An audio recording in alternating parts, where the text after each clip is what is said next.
Hola a todos y bienvenidos a una nueva clase de eh, nuestro curso de física atmosférica. Bueno, entonces el día de hoy vamos a tomar un paso más en el camino hacia obtener las ecuaciones que gobiernan el movimiento del aire en la atmósfera. Y entonces, eh, pues como ustedes recordarán en clases anteriores, partimos de primero la ecuación de los fluidos digamos, en un marco inercial. Luego la ecuación de los fluidos en un marco de referencia no inercial. Ahí ya incluimos la fuerza de Coriolis y la fuerza centrífuga. Y ahora lo que vamos a hacer es tomar la ecuación de los fluidos y adaptarla a la geometría de la esfera planetaria.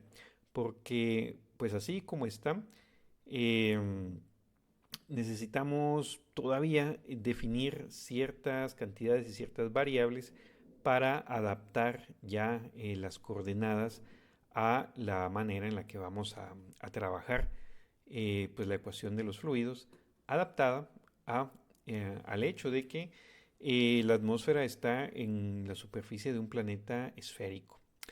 Entonces, ¿de qué se va a tratar esto?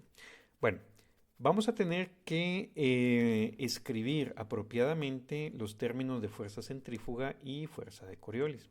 Entonces, primero vamos a ver la fuerza centrífuga. ¿Cómo entra la fuerza centrífuga ya en el contexto del planeta? Entonces, recordamos primero que las ecuaciones de movimiento de un fluido son, pues, es todo esto que está acá, ¿verdad? Primer término, que es la aceleración, prácticamente, ¿verdad? Las fuerzas conocidas, ¿no? El gradiente de presión, la gravedad. Y del otro lado está la fuerza de fricción, ¿no? Representada por esta F. La fuerza de Coriolis, ¿verdad? Y la fuerza, la fuerza centrífuga. Bueno, entonces nos vamos a referir a la geometría que nos interesa utilizando esta figura, pues que ustedes pueden encontrar también en el libro de texto. Entonces el eje vertical pues es el eje que va de un polo a otro, ¿verdad? El eje norte-sur. Y acá pues alrededor de este eje tenemos nuestra velocidad angular omega. Entonces notamos que para un caso todavía muy simple, en el caso en que tenemos un fluido en reposo y sin fricción, en ese caso las ecuaciones de movimiento se reducirían a lo que tenemos aquí abajo. ¿Por qué? Bueno, porque si estamos diciendo en reposo y sin fricción, bueno, entonces en reposo quiere decir que no hay velocidad, la velocidad es simplemente cero y no hay aceleración, nada se mueve. Entonces este primer término que tenemos acá, pues es cero. Luego, sin fricción, pues significa que esta F, ¿verdad? Pues la eliminamos, es cero. Y luego, en reposo, pues significa que esta velocidad es cero y no existiría fuerza de Coriolis. Entonces lo único que quedaría serían estos tres términos que no dependen en absoluto de la velocidad del fluido. Gradiente de presión, la gravedad y el término de fuerza centrífuga. Entonces, acá notamos lo siguiente. Primero, es fácil utilizar la regla de la mano derecha para ver que la dirección de este doble producto cruz apunta siempre en la dirección perpendicular a este eje y hacia afuera, ¿verdad? Entonces, cuando nosotros hacemos el primer producto cruz, ¿no? Es decir, omega cruz R, ¿verdad? Con la regla de la mano derecha, primero hay que definir cuáles son, o tener bien claro cuáles son las direcciones de estos vectores. Omega es un vector que va a lo largo de este eje, ¿verdad? Y digamos que apunta verticalmente hacia arriba, ¿no? Esa sería la dirección de omega. ¿Quién es este R? Bueno, entonces este R va a ser, mucho ojo, bueno, primero les voy a decir que no es. No es la distancia desde el origen, ¿sí? Mucho ojo ahí. Este R lo tomamos como la distancia perpendicular desde el eje hacia un punto, ¿no? Sobre la superficie de la Tierra. Entonces, mucho ojo con eso, ¿no? R acá denota un vector que básicamente no tiene componente en Z, en este nuestro sistema de coordenadas esféricas. Aunque, de nuevo acá, también hay que tener mucho cuidado con quién es Z, porque al final Z la vamos a tomar como la altura sobre la superficie de la Tierra, no, no tanto así como la dirección de este eje en el que está omega, ¿verdad? Entonces, vamos a ser un poco cuidadosos con esa parte. Es decir, al final, nuestro sistema de coordenadas X, Y, Z lo vamos a situar sobre un punto en la superficie de la Tierra. Entonces, por eso hay que tener cuidado acá de no mezclar las coordenadas. Digamos que acá muy bien nosotros podemos establecer un sistema de coordenadas cartesianas cuyo centro es el origen, pero en realidad vamos a adaptar mejor esas coordenadas a la superficie de la Tierra. Entonces por eso, ¿verdad? Hay que tener cuidado con a qué le llamamos Z. Pero por el momento lo que nos interesa es poder ver que la dirección de este vector, ¿verdad? Cuando hacemos uso de la regla de la mano derecha, sería entre el vector omega que apunta hacia arriba y este vector r que es perpendicular, ¿verdad? A la velocidad angular. Entonces ese primer producto cruz apunta, digamos, en la dirección, si lo tomamos tal y como está acá, perpendicular a el plano de la pantalla. Y luego cuando hacemos el segundo producto cruz, entonces ese vector que es perpendicular al plano de la pantalla, resulta que es un vector que apunta ahora directamente hacia afuera, sobre la pantalla. Y podemos darnos cuenta que no importa en qué orientación tenga R, este doble producto cruz siempre nos va a dar un vector que va apuntando en la dirección de esta R y en el sentido hacia afuera. Entonces tiene sentido por qué le llamamos a esta fuerza centrífuga, porque apunta siempre hacia afuera. Entonces aquí en el ecuador, ¿verdad? Apunta siempre en la dirección horizontal hacia afuera y en los polos, ¿no? O cerca de los polos también es directamente radial hacia afuera, pero radial perpendicular al eje vertical, no radial desde el origen, ¿verdad? Entonces mucho ojo con esa observación. Entonces, esta flechita que nosotros vemos acá es al final de cuentas la fuerza centrífuga. Y como ustedes se imaginarán, va a haber entonces una fuerza resultante, que es la suma vectorial de la fuerza centrífuga, la fuerza de gravedad, o la aceleración de la gravedad, que sería el peso, ¿verdad? Y entonces cuando nosotros sumamos este vector con el vector de fuerza centrífuga, nos va a dar este vector resultante, que acá le llaman G asterisco, ¿verdad?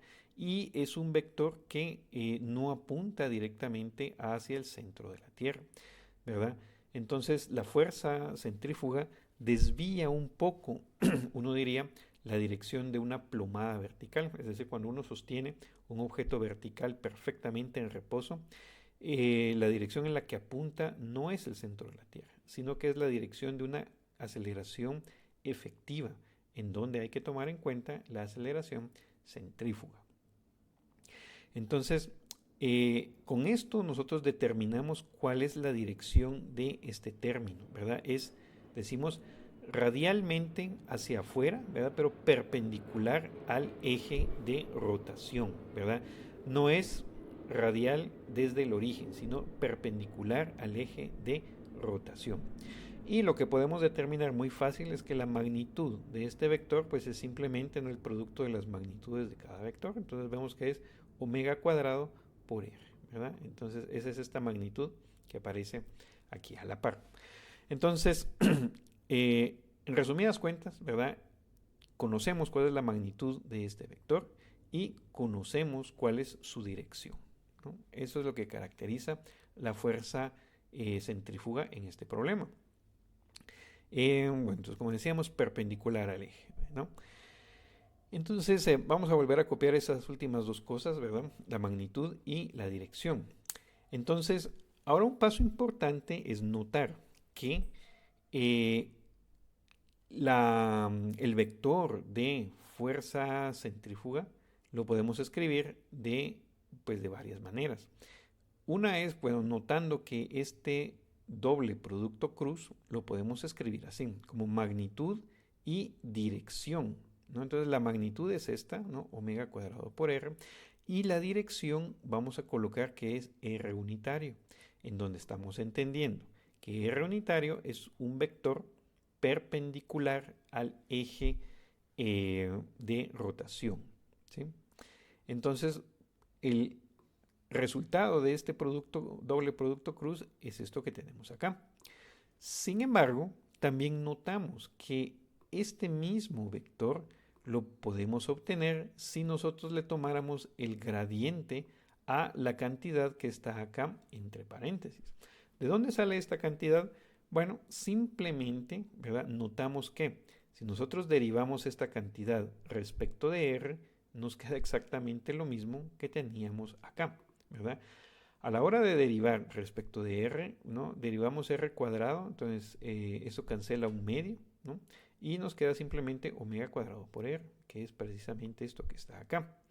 Y como el gradiente es un vector, ojo ahí, ¿no? Acá cuando tomamos el gradiente se lo tomamos a una cantidad escalar. Entonces el gradiente es la derivada, en este caso radial, la que depende de R, y colocamos un vector unitario en la dirección de esa coordenada. Por eso es que es fácil tomar este gradiente. Entonces, esto tiene ventajas, como lo vamos a ver ahorita más adelante. Es decir, ¿por qué nos tomamos la molestia de hacer esto? Bueno, antes de continuar, notemos también algo. De aquí mismo de la figura, nosotros estamos utilizando las siguientes convenciones. Le estamos llamando A al radio del planeta, el cual estamos considerando que es una esfera perfecta. Y estamos llamando Z a la altura sobre la superficie del planeta. De tal manera que entonces la distancia R, según esta figura, ¿verdad? Y según este triángulo que tenemos acá, ¿no? Esta distancia R viene siendo la suma de el radio del planeta, que es A, más la altura Z, una altura Z sobre la superficie, ¿verdad? Y entonces eso viene siendo pues la hipotenusa de un triángulo rectángulo. Entonces la distancia R estaría relacionada con esa hipotenusa a través de este ángulo φ que tenemos acá. Ahora bien, como las alturas sobre el planeta en las cuales estamos interesados, ¿no? Es a lo sumo unos 10 o 12 kilómetros, ¿no? Que es la extensión de la troposfera. Entonces, si Z es a lo sumo unos 12 kilómetros y A es el radio de la Tierra, recuerden que el radio de la Tierra es como 6.300 kilómetros. Entonces A es mucho más grande comparado con Z. Entonces podemos utilizar perfectamente esta aproximación y decir que esta distancia R es simplemente el radio de la Tierra por el coseno del ángulo que tenemos acá, ¿verdad? Entonces, eso nos da una muy buena aproximación a esta distancia R que vamos a utilizar. Además, recordemos también que una de las fuerzas involucradas es la fuerza de gravedad, en donde acá estamos utilizando el vector unitario Z como un vector normal a la superficie terrestre. Entonces, eso era lo que les decía, ¿verdad? Ojo acá.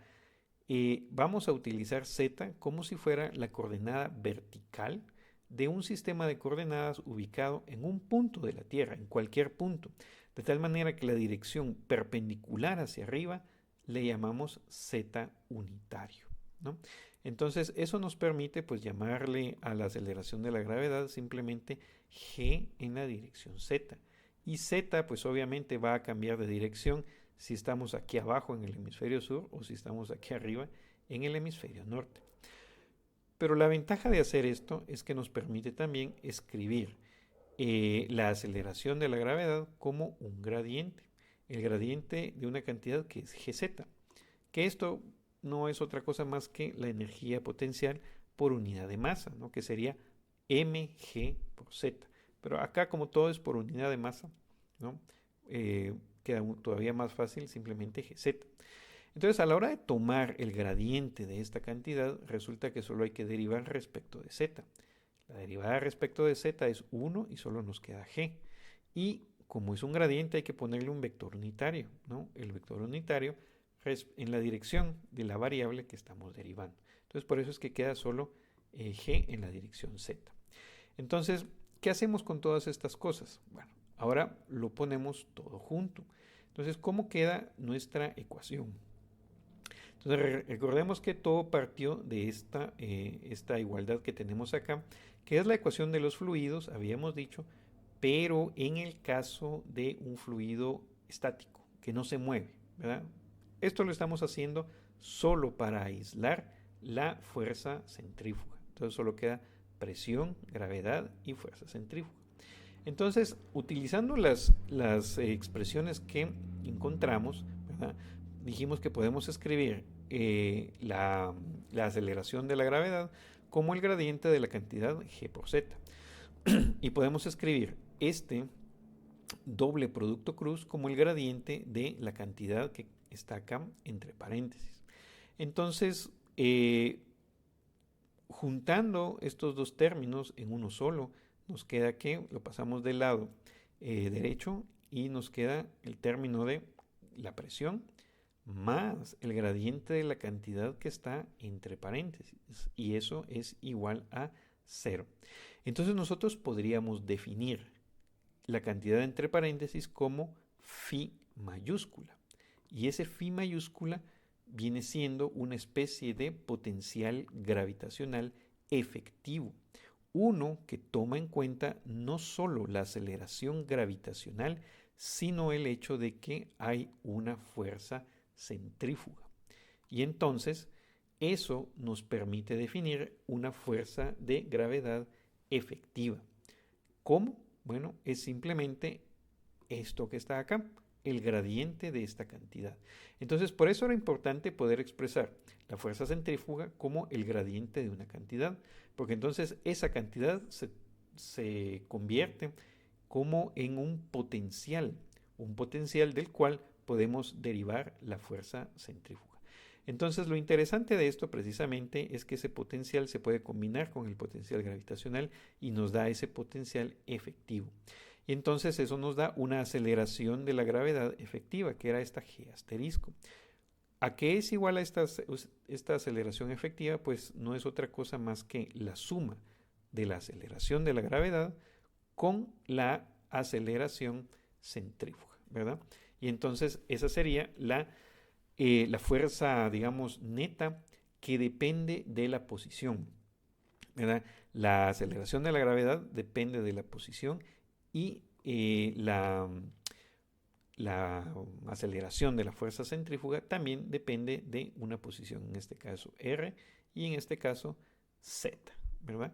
Y entonces esto sería lo que llamamos G asterisco, que es como que la aceleración efectiva que experimenta nuestra, bueno, ya sea una partícula o un fluido en general. Entonces, de acá, resumiendo ya casi, definimos este potencial efectivo phi que toma en cuenta gravedad y fuerza centrífuga. Si nosotros nos damos a la tarea de investigar o de graficar cómo es este potencial, nos damos cuenta que las superficies equipotenciales son 11 kilómetros más altas en el ecuador que en el polo, y ese es precisamente el efecto de la fuerza centrífuga. Ahora, ¿por qué sucede esto? Bueno, simplemente recordemos quién es R. Voy a regresar a nuestra figura acá, ¿verdad? Entonces, R es la distancia, habíamos dicho, desde el eje hasta un punto cercano a la superficie. Entonces, R es máxima en el ecuador, ¿no? En donde sería justamente el radio terrestre. Mientras que a medida que nos vamos a los polos, pues R es simplemente 0. Y eso quiere decir que allí en los polos no hay fuerza centrífuga. Entonces lo que eso hace, ¿verdad? Es que esta curva que está acá representa una superficie equipotencial. Entonces, si el planeta no estuviera girando, las curvas equipotenciales pues son esferas, es decir, curvas o superficies, mejor dicho, en donde el potencial gravitacional es constante. Pero cuando nosotros agregamos aceleración centrífuga, resulta que las superficies de potencial constante ya no son esferas, sino que son elipses. Y eso es lo que hace que el vector normal a esta elipse, que es este G asterisco, ¿no? Ya no apunte hacia el centro del planeta, ¿verdad? Entonces ese sería el efecto de la aceleración centrífuga. Entonces decíamos, son 11 kilómetros más altas en el ecuador que en el polo, ¿verdad? Precisamente por lo que acabamos de explicar. Y si nosotros tomáramos superficies de phi igual constante, ¿verdad? Es decir, donde esta cantidad es constante, y utilizáramos eso como un sistema de coordenadas, pues tendríamos que simplemente la fuerza centrífuga desaparece, ¿verdad? Porque eh, si esta cantidad es constante, ¿verdad? A lo largo de o sobre esa superficie, pues básicamente estamos como que tomando en consideración ya la aceleración centrífuga y no habría que tomarla en cuenta en nuestro sistema de coordenadas. Pero para eso, ¿verdad? Habría que tomar estas superficies como sistema de coordenadas. En realidad no lo vamos a hacer, ¿verdad? O lo haremos en los casos en donde sea conveniente. Y la ventaja de eso es que vamos a poder prescindir del término de aceleración centrífuga, ¿verdad? Entonces, este sería el término de aceleración o de fuerza centrífuga ya adaptado a la geometría de la superficie del planeta. Lo que vamos a hacer en la siguiente clase es adaptar también el término de fuerza de Coriolis y al final ponerlo todo junto. Entonces con esto terminamos la clase de hoy.